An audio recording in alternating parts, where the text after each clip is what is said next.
മധ്യപ്രദേശിലും ഛത്തീസ്ഗഡിലും വോട്ടർ പട്ടിക പരിഷ്കരണത്തിന്റെ പേരിൽ കൂട്ട ഒഴിവാക്കൽ. മധ്യപ്രദേശിൽ 34 ലക്ഷം പേരെയും ഛത്തീസ്ഗഡിൽ 25 ലക്ഷം പേരെയും അന്തിമ പട്ടികയിൽ നിന്ന് നീക്കം ചെയ്തു. പിന്നാക്ക ന്യൂനപക്ഷ വിഭാഗങ്ങളെ ലക്ഷ്യമിട്ടുള്ള ഈ നീക്കം ജനാധിപത്യ വിരുദ്ധമാണെന്ന് ആരോപിച്ച് കോൺഗ്രസ് രംഗത്തെത്തി. YS അഭിനന്ദ് വിവരങ്ങളുമായി നമ്മളോടൊപ്പമുണ്ട്. അഭിനന്ദ്, പ്രതിപക്ഷം ഉയർത്തിയിരുന്ന വിമർശനങ്ങൾ ശരിവെക്കപ്പെടുകയാണോ?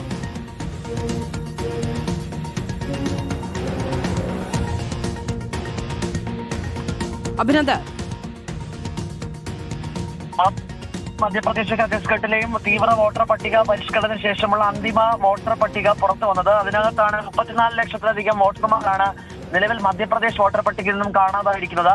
26 ലക്ഷത്തിലധികം വോട്ടർമാരെ ഛത്തീസ്ഗഡ് വോട്ടർ പട്ടികയിൽ നിന്നും കാണാതായിട്ടുണ്ട്.